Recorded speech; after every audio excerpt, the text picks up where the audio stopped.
উঁচু লেভেলের ব্যক্তি কি করলেন, যিশুর কাছে আসলেন। এসে তাকে কেন বললেন, যে তাকে বললেন আপনি কি করুন, আপনি আমার সাথে আমার বাড়িতে যাওয়ার জন্য মিনতি করেন, হাত জোর করে অনুরোধ করলেন আপনি আমার বাড়িতে চলুন, আমার মেয়ে অসুস্থ, তাকে বৈদ্যরা হাত তুলে তাকে সুস্থ হতে হবে, তাকে সুস্থ করার জন্য একমাত্র আপনিই পারেন সুস্থ করতে।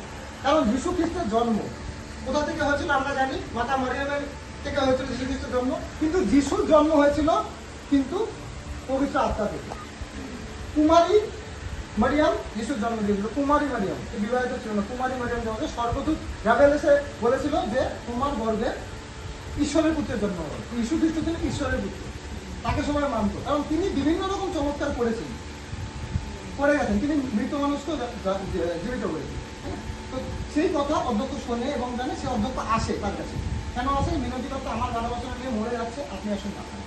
ঠিক আছে, এবার আমরা ছোট করে দেখতে থাকবো এই কাহিনীটা আগে যাচ্ছে।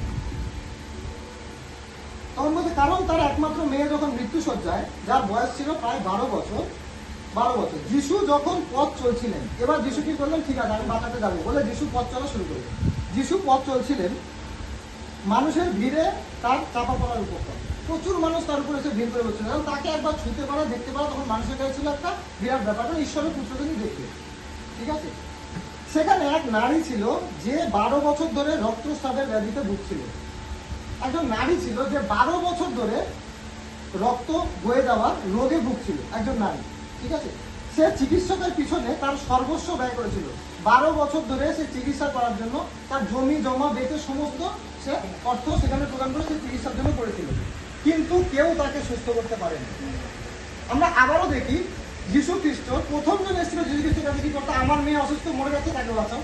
সেকেন্ড জন তিনি কি বলছে, একজন রক্তবাহী নারী যার কি হচ্ছে যে 12 বছর ধরে সুস্থ হতে পারেনি, জমি জমা বিক্রি করে সে নিজের চিকিৎসা করবে কিন্তু সুস্থ হয়নি।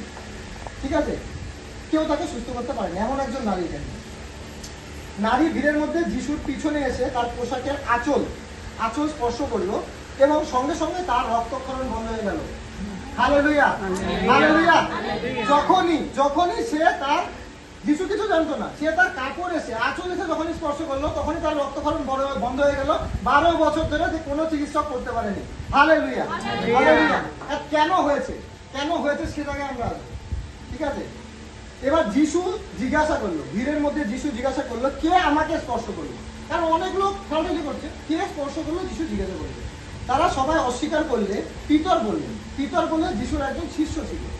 ঠিক আছে, তিনি তাকে বললেন, পিতর বললেন প্রভু লোকেরা ভিড় করে যে আপনার উপর চেপে পড়েছে, সকলে ভিড় করে আপনার উপর চেপে পড়েছে, কিন্তু তো যখন আপনার উপর চেপে পড়েছে কেউ না সকলে আপনাকে ছুটছে, তা আপনি কেন বললেন যে কেউ একজন আমাকে স্পর্শ করবে?